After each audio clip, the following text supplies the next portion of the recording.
안녕하십니까. 조선일보 경제부의 박사기자 방현철입니다. 이 시간은 받으면 많이 버는 방현철 박사의 머니머니입니다. 투자전략 전문가, 자산운용 전문가, 그리고 증권가의 고수들을 모시는 시간입니다. 오늘은 SR경제연구소의 최성락 소장님과 함께 이야기를 나눠보도록 하겠습니다. 안녕하세요. 안녕하세요. 네, 소장님 제가 이제 모신 이유는 최근에 이제 내신 책이 50억 벌어 교수직도 던진 최성락 투자법 이 책을 내셨어요. 그래가지고 어떤 투자법을 가지고 이렇게 많은 자산을 모으셨는지 이게 궁금해서 한번 모셔봤습니다. 최소 잠깐 자기 소개하셨던데요. 그러니까 동양미래대 교수로 계시다가 작년에 이제 연구와 투자를 좀 자유롭게 하기 위해서 이제 경제연구소를 만드시고 이제 퇴직을 하셨죠. 예. 책 내용 그대로 하신 거네요. 그러니까 먼저 이제 좀 자산을 어떻게 불렸는지 요 얘기부터 먼저 좀 시작을 해보죠. 지금까지 쭉 내신 책이 사실 자산을 어떻게 불렸는지 그걸 그대로 얘기를 해주시는 것 같은데 2013년에 이제 투자금 1억 원을 모으고 나는 자기계발서를 읽고 벤츠를 샀다 이 책을 내셨고요. 네. 그리고 한 5년쯤 있다가 2018년에 순자산 20억을 모은 다음에 나는 카지노에서 투자를 배웠다 이 책을 내시고 그러고서 더 빨리 이제 3년밖에 안 됐는데 이제 이 책을 내셨어요. 50억을 벌어 교수직도 던진 최성락 투자법이라는 책을 내셨습니다. 그 제가 좀 책을 보니까 주로 이제 자산을 불린 두 축이 비트코인하고 미국 주식 이렇게 돼 있던데요. 우선 비트코인에 투자한 이유부터 좀 들어보도록 하죠. 예. 두 축이 가장 큰 수익이 난 것이 비트코인하고 미국 주식인 건 맞는데 사실은 이제 그 두 가지만 한 건 아니고요. 네. 국내 주식, 중국 주식, 일본 주식도 좀 있었었고 그리고 선물 옵션 이런 것도 있었고 부동산 같은 것도 있었고 여러 가지 많이 하긴 했는데 이제 그 중에서 이제 가장 큰 수익이 이제 비트코인이 더 컸고 네. 그리고 이제 미국 주식에서 예. 수익이 나서 이제 그만둘 수 있게 된 건데 예. 비트코인을 처음에 제가 산 거는 2014년도인데요. 한참 전이네요. 그러니까. 예.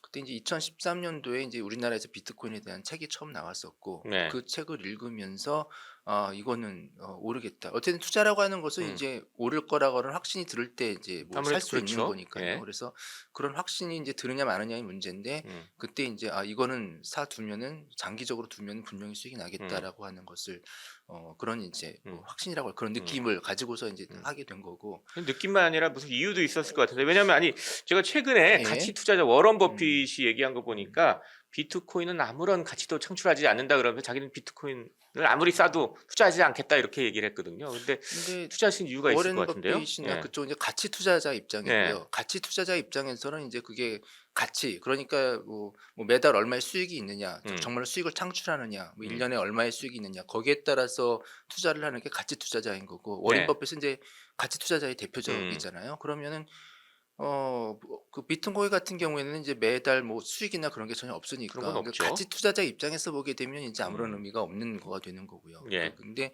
저 같은 경우에는 이것이 그때 책을 읽으면서 비트코인에 대해서 알게 되면서 가장 와닿았던 부분은 이제 공급이 딱 고정되어 있다라고 하는 거. 2,100만 개인가요? 예, 공급이? 2,100만 개고 예. 근데 아무리 다른 데서도 이제 공급이 어쩌고 한다고 하지만 사실은 이제 조금씩 늘어나거든요. 금 같은 경우도 그렇고 달러나 그런 거 주식 같은 경우도 고정된 게 아니라 유상증자, 무상증자에서 계속해서 늘어나는 거고요. 네. 근데 정말로 이제 딱 고정된 거는 사실 찾기가 거의 힘든 건데 비트코인이 이제 공급이 딱 고정되어 있다고 하는 거. 그것이 가장 그러면 이제 가격은 수요에 따라서만 결정되는 건데 그래서 비트코인에 대한 수요가 과연 오를까 안 오를까 이제 그 문제에 해당되는 건데 저는 비트코인에 대한 수요는 조금씩 계속 오를 거라고 생각했던 거고 그래서 가격은 이제 올라간다고 판단해서 단기적으로는 모르겠지만 장기적으로는 오르겠다라고 생각해서 예. 샀는데 사실은 저 개인적으로는 1억은 넘는다고 보았었고 그 당시에 근데, 계단 가격이? 계단 가격이 예. 근데 이렇게까지 네. 아직은 4, 5천 정도니까 그 정도까지는 안 갔어요. 근데 그래 생각보단 그래도 많이 음. 더 빨리 오르게 된 그다음 주식 얘기 한번 해보죠. 네. 주식은 미국 주식으로 주로 버셨다고 얘기는 했지만 한국 주식도 하시고 중국 주식도 하셨다고 그랬는데 미국 주식으로 좀 돌아서신 이유가 있으신가요? 일단 처음에는 중국 주식하고 미국 주식하고는 비슷한 비중, 한국 주식은 이제 따로 있었던 건데 네. 중국 주식을 또 비슷하게 들어갔는데 재작년 정도부터 이제 중국 주식을 점점 줄여가지고서 네. 거의 그 포트폴리오에도 빠지게 되었는데 네. 아무래도 좀 차이나 리스크가 분명히 그 존재하더라고요. 그리고 한 2-3년 전에는 중국 주식의 실적이 별로 좋지 않았습니다. 네. 그것도 있었고 그리고 이게 차이나 리스크라고 할 수 있는 거 그리고 음. 이게 약간 좀 불확성성 있잖아요. 그러니까 갑자기 그냥 거래 정지가 돼버리는데 네. 근데 거래 정지가 왜 됐는지를 파악할 어. 수 없고 그리고 언제 다시 이게 재개가 되는지 음. 상장 폐지가 되는지 이런 것도 이게 알 수가 없는 그게 이제 불확실성이 제 크면 주식 투자자들이 제일 제 싫어하죠. 돈이 예. 이게 묶여 있는데 이게 음. 어떻게 될지 전혀 일단 왜 거래 정지가 되는지 모르는 음. 상황이 그런 경우가 몇 번 있었거든요. 예. 그러고서 그다음에 작년 빅테크 같은 경우에 정부 규제가 들어가는 거고 음.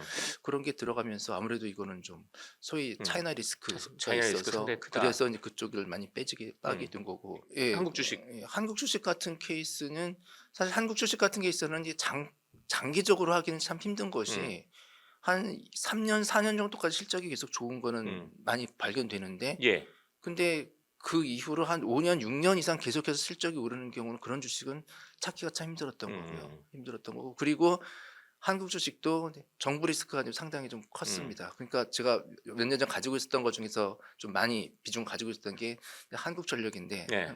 한국전력 같은 경우도 결국 이제 그 정부 전기 규제에 요금을 지금 의해서 규제를 많이 하면은 그렇게 수익이 확 영향을 되면서부터 받죠. 그냥 예. 이게 굉장히 튼튼하고 음. 좋은 회사고 그랬는데 이렇게 돼 버리고 그리고 그다음에 이제 뭐 의약품에서도 굉장히 그냥 그 큰 회사가 있었는데 뭐 식약처가 규제 뭐 사실 그건 그 회사가 잘못했다고 하지만 어쨌든 간에 뭔지 모르는 상태에서 갑자기 막 그것이 뭐 허가 정지 이런 게 떨어지니까 이게 또 폭락하는 경우가 있고 그리고 정부가 이런 거 하겠다 뭐 이런 거 정부 규제가 들어가겠다 거기에 따라서 출렁이는 게 상당히 이게 그 충돌 이게 많이 되기 때문에 그렇다면 미국 주식으로 좀 집중하시는 건 미국에는 규제가 없기 근데 때문인가?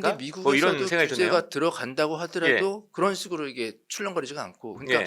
개인적으로는 한국이 더 이제 더 정부가 더 효율적이라고 하는 것이 한국은 규제하겠다라고 하고 하게 되면 정말로 규제가 이루어지고 이게 막 되는데 예. 미국은 좀 정부가 약해서 그런 건지 음. 이게 빅테크 규제를 하겠다라고 하더라도 정말로 규제가 그렇게 심하게 되진 않고 예. 그런 걸 시장에서 알아서 그런지 그런 것 때문에 막 폭락하고 폭등하고 이런 경우는 거의 없더라고요. 그런데 저는 이제 기업에 대해서 어쩌고 저쩌고 이건 판단하지만 정부가 어떻게 나올 것까지 판단하는 거는 제 능력 바뀌고 그런 것까지 판단하면 되게 좋긴 하지만 그런 거는 판단하기가 되게 어렵고 근데 제가 생각하지 못했던 요소들 그 기업의 활동 이외에 뭐 정부적인 요소나 정책적인 요소에 따라서 이게 출렁거리는 거가 그거는 제가 어떻게 할 수 있는 요소가 아니기 때문에 그런 것이 좀 그러니까 결국은 중국 주식에서 빠지는 것도 그런 이유였던 거고요. 그래서 그런 이유 때문에 이제 미국 그런 것 주식 쪽으로 좀 때문에 집중을 예 하시게 그런 쪽으로 됐고. 좀 점점 더 예. 가게 되는 것 같습니다. 쭉 말씀 들어보니까 되게 좀 관점을 장기적으로 보고 투자를 하시는 것 예. 같은데 그렇다면 좋은 주식을 좀 장기적으로 고르려면 어떻게 해야 되는지 이 부분이 좀 궁금합니다. 사실 저도 이게 어떤 주식할 건가 여러 가지 해봤고요. 그러니까 네. 무슨 뭐 그냥 뭐 뭐 PBR 배당주 이런 것도 해봤던 것이고 네. 그리고 무슨 이슈에 따라서 뭐 트렌드 이런 거에 의해서 해봤는데 사실 성적이 그렇게 별로 좋진 않았던 거고요. 근데 제가 이거 결국은 자기 성격에 맞는 거라고 해야 되는 건데 네. 제가 그동안에 한 것 중에서 가장 이제 수익이 난 거를 보게 되면은 결국은 이제 이익이 매출하고 이익이 계속해서 오르는 그러니까 매출만 오르고 적자다 이것도 좀 한계가 있고 이익은 나지만은 이제 매출이 줄어든다 이것도 좀 한계가 있었던 거고요. 같이 계속해서 오르는 거 큰 수익이 난 거는 매출하고 이익이 같이 오르는 주식이 결국은 인제 뭐 아무리 이런저런 중간에 일이 있다고 하더라도 그래도 결국은 이제 장기적으로 보게 되면 '그런 주식이 오르더라.'라는 것이 사실 인제 뭐 그렇게 책에서 많이 뭐 그런 주식이 많이 이야기는 하지만은 그 실감은 못 되다가 몇 년 하다 보니까 정말로 저한테 큰 수익이 난 것들은 이제 그런 주식들이더라고요. 네. 매출하고 이익이 계속해서 오르는 종목들. 소위 뭐 그래서 2020 투자법 요렇게 그래서 붙이기도 하던데요. 저 예. 개인적으로는 그 기준이 그래서 예. 그럼 매출이 오른다, 이익이 음. 오른다고 할 때 그럼 어느 정도 올라야 되느냐 이게 예. 있는 거잖아요. 예 그래서 그렇죠. 저는 이제 기본적인 목표 수익률이 이제 4 년에 2 배가 저는 목적이었고요. 예. 목적. 그래서 그래서 4 년에 2 배가 되려면은 연 20% 정도 성장을 음. 하게 되면 주가가 오르면은 네. 그러면 이제 4 년에 2 배가 되는 거고요. 음. 그래서 매출 이익이 연 20% 정도씩 오르는 것을 대상으로 했고 그럼 20%면은 50%면 더 좋지 않느냐 이럴 수도 있지만 50%씩 오르는 거는 그건 몇 년간 계속 장기적으로 지속되기는 힘들더라고요. 예. 그래서 저 개인적으로는 매출과 이익이 20% 정도씩 오르는 뭐 딱 20%는 아니고 18% 이거 괜찮긴 한데 어쨌든 그걸 기준으로 해 가지고서 종목을 고르고 결국은 이제 뭐 이런 주식이 좋다, 저런 주식이 좋다라고 음. 하는 거는 매출과 이익이 올라갈 것 같다 이런 걸 보통 대상으로 하는 거잖아요. 네. 근데 저는 이제 올라갈 것 같다라기보다는 실제로 오르는 종목들을 보고 있다는 것이 네. 뭐 그 점이 네. 차이점인 것 근데 같습니다. 주가는 되게 좀 출렁임이 근데 있잖아요. 예, 그러다 예. 보니까 자꾸 이게 사고 팔고 하고 싶은 게 사람의 마음인데 예. 예, 쭉 책을 보면 주식을 계속 오래 들고 있어야 된다 이렇게 주장을 하시던데요. 이렇게 음. 잦은 매매를 좀 피하는 어떤 비법 같은 게 있을까요? 잦은 매매를 제가 이제 잦은 매매를 해서 뭐 데이 트레이딩이나 그런 걸 해 음. 가지고서 또 수익이 또 크게 났다면 또 그걸 하겠는데 네. 또 그게 수익이 나는 것 같지만은 음. 결국은 그냥 또 잃는 경우도 많아지는 거예요. 그래서 결국적으로는 큰 수익이 저 같은 경우 별로 안 났던 네. 거고요. 안 났던 거. 그리고 직장이 있고 일이 있는 입장에서 이게 계속해서 그거를 뭐 음. 초점을 맞추고 보기도 힘들었던 것이고 그래서 어 저 같은 경우에는 결국은 성격에 맞는다. 그리고 단타에 해당되는 거는 유혹은 사실은 계속 있는 거고요. 음. 있는 건데 저 같은 경우는 그거로 인해 가지고서 큰 수익을 난 경우 뭐 조금씩은 있지만 네. 장기적으로 제가 원하는 수익이 낮지 않았기 때문에 음. 일단 제가 수익이 점점 저 성격에 맞는 쪽으로 계속 음. 가는 것 같습니다. 음. 그래서 지금도 순간순간적으로 좀 해 보고 싶다는 건 있는데 저 스스로 그런 걸 해도 그래서 수익이 날 자신이 있느냐 이게 별로 자신이 음. 없더라고요. 그래서 결국 이 성격의 문제인가요? 그러니까 결국은 예. 자기 성격이나 패턴에 맞는 음. 투자법을 찾아내는 과정이라고 생각하거든요. 근데 네. 제 주위도 그런 사람이 있습니다. 그냥 하루 올라가고 이틀 음. 올라가고 하게 되면 막 올랐다 해서 막 거기 초점 맞추고 하루 이틀 떨어지면 인제 막 굉장히 마음에 충격을 받으시는 음. 경우 있는데 그런 경우는 인제 단타를 해야지 음. 그런 분들한테 장기적으로 가라 그건 안 맞는 것 같고요. 그래서 음. 그런 데 그래서 단기에 맞는 분, 중기에 맞는 분, 장기에 맞는 분 이게 음. 좀 자기 성격이나 그런 거에 따라서 좀 다르지 않나 예. 개인적으로 그렇게 생각을 하고요 결국 이제. 자기 성격에 맞는 투자법을 찾는 예 게 오히려 결국은 예, 그게 도움이 자기 성격에 되겠네요. 맞는 예. 투자법을 찾는 거라고 생각하는 거죠. 그래서 예. 모든 투자법이 다 일리가 있는 거고 다 여러 음. 가지 있지만 그중에서 자기한테 맞는 투자법이 뭐냐를 발견하는 거. 음. 사실 그것도 저도 굉장히 좀 몇 년 이상 걸렸던 것 음. 같고요. 여러 가지 네. 해 보다가. 이제 음. 그 과정이라고 생각합니다. 음. 이 포트폴리오 관리법에 대해서 좀 음. 여쭤보고 싶은데요. 네. 아까 인제 비트코인하고 인제 미국 음. 주식이 원래 이제 주력으로 인제 많이 이제 자산을 불린 원인이라고 인제 말씀을 하셨는데 이 비트코인 더 많이 오를 때가 있고 뭐 또 주식은 좀 덜 오를 때가 있고 그러면 이게 너무 자기 내 포트폴리오 안에 비트코인이 너무 커지면 좀 위험하다 이렇게 생각할 수도 있잖아요.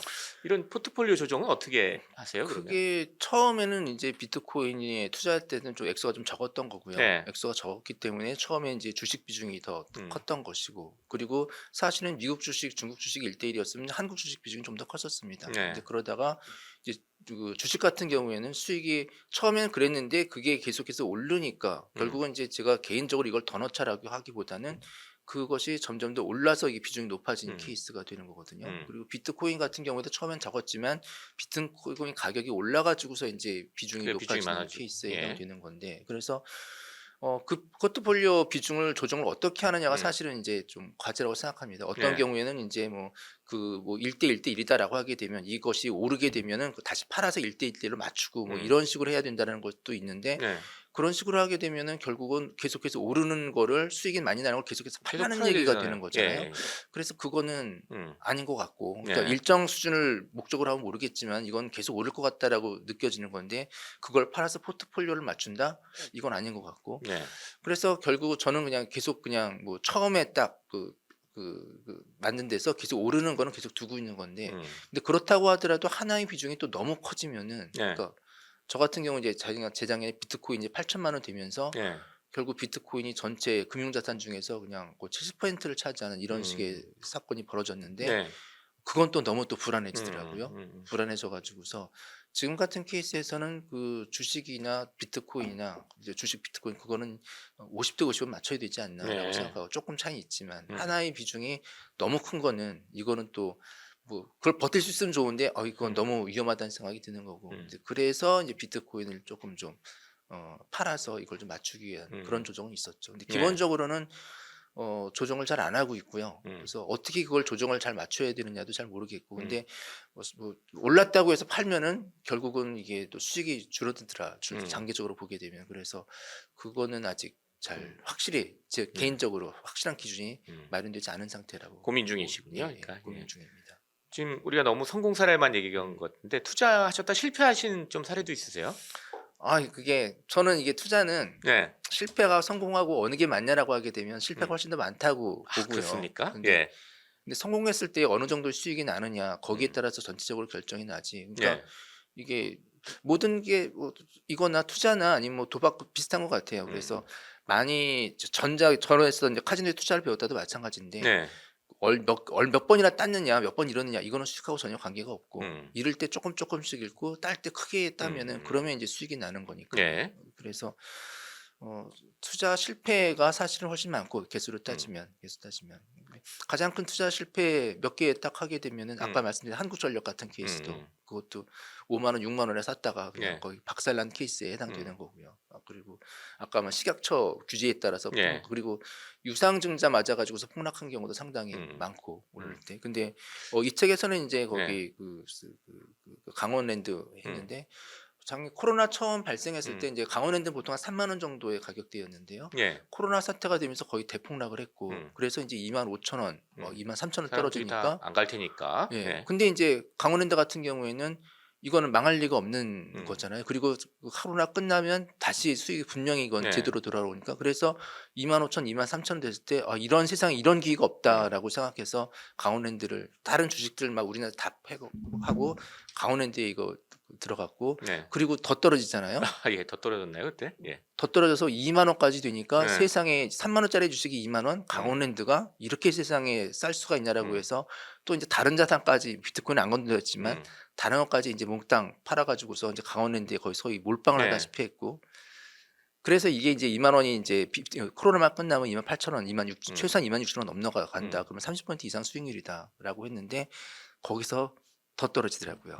16,000원까지 떨어지는 사태가 벌어지는데 거기서는 저도 패닉이 있었던 거고 거의 사실. 손절하셨나요, 그래서?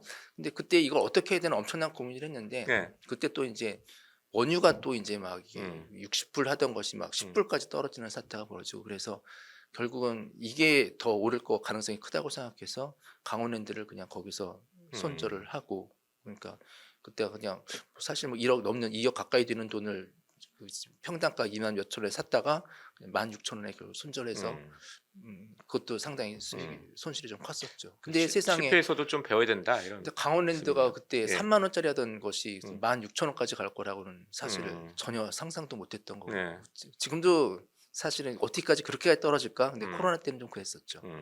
궁금한 게 이제 지금 미국 주식 많이 좀 갖고 계시다고 그랬는데 올 들어서 지금 미국 주식이 좀 하락세잖아요.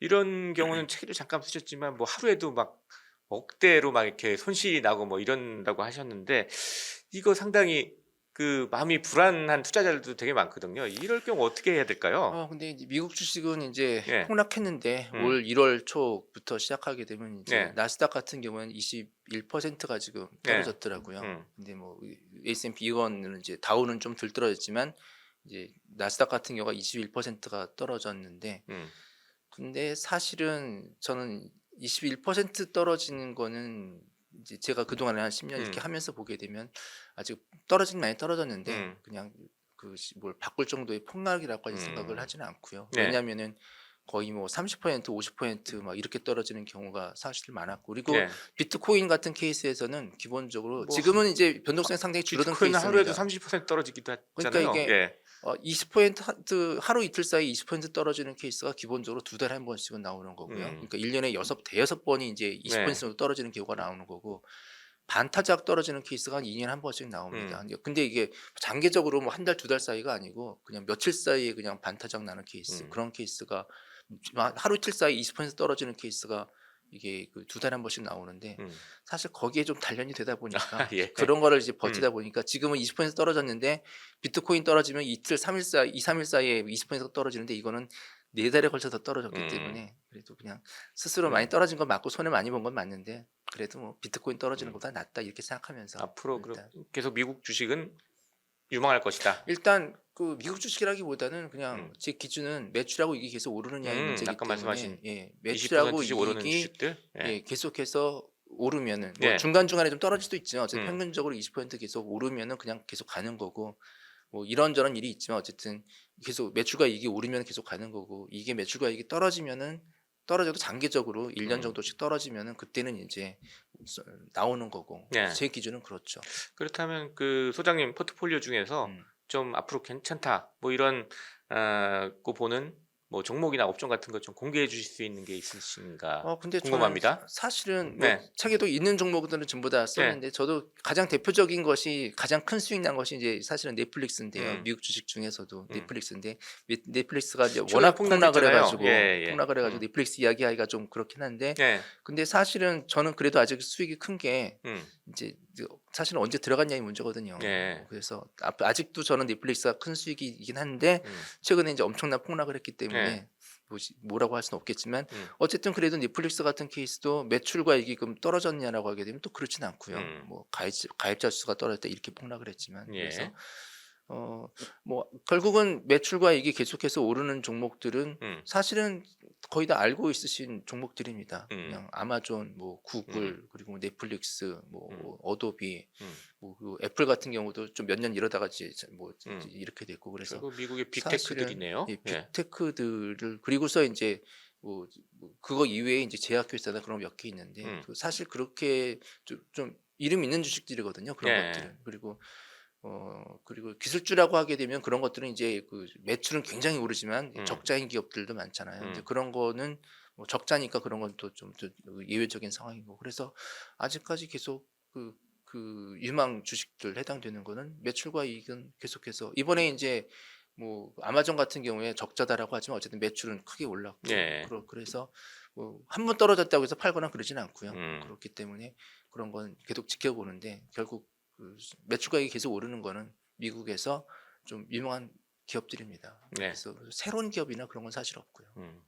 예, 알겠습니다. 자, 오늘은 50억 벌어 교수직도 던진 최성락 투자법의 저자이신 최성락 SR경제연구소 소장님 모시고 장기적인 투자법 어떻게 되는지 이거에 대해서 좀 이야기를 나눠봤습니다. 자, 오늘 어떠셨는지 저희 구독자 시청자 여러분께 마지막으로 마무리 인사 짧게 부탁드리겠습니다. 요즘 그냥 주식 시장이 사실은 어렵고 그래서 저도 뭐 많이 떨어지고 하지만 뭐 그래도 이게 뭐 아주 그냥 독특하고 특별한 상황이냐 사실 그렇게 생각하지는 않고 그리고 사실 기본적으로 저는 주식이나 그런 거는 어떻게 될지 모른다고 생각하는데 보다 이게 앞으로 어떻게 될 건가라는 이제 확률 게임이라고 생각하고요. 그래도 뭐 계속해서 어쨌든 간에 그렇다고 해서 시장을 나가서는 안 된다고 생각하는 네. 거고 계속해서 손실을 보더라도 계속해서 그걸 버텨내고 이 사이에서 어떻게 할 거냐 그걸 계속해서 탐구하는 과정이 필요하다고 생각하고 뭐 저도 계속 그러고 있습니다. 예, 계속해서 노력하는 과정이라고 생각해요, 사실은. 그래서. 예, 감사합니다. 지금까지 함께해 주신 SR경제연구소의 최성락 소장님 그리고 저는 조선일보 경제부의 박사기자 방현철이었습니다. 그럼 다음 시간에 또 뵙도록 하겠습니다. 감사합니다. 감사합니다.